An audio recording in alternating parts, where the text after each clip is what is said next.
Funding the police, funding the cops in this country is a huge waste of taxpayer money.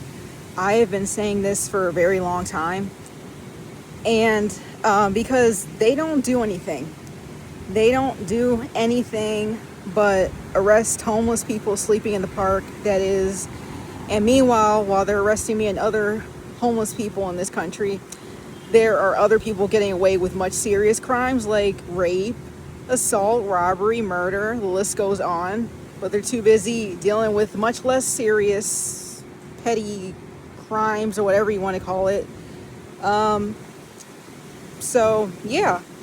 And they're getting paid to do that, apparently. They're getting paid to do absolutely nothing. So, that's what's going on in this country right now. So, I hated the cops even before this happened, and now I hate them even more now. And so, yeah.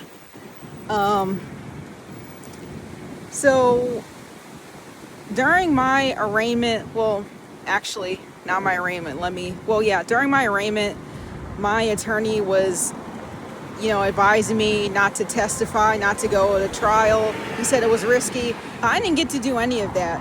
But I will share what I was going to say if I did go to trial, because I had all planned out. I was going to write a statement and everything. I never got to say anything I wanted to say, so I'm just going to say it on camera. But I will say that I am not a criminal. I never have been, never will be.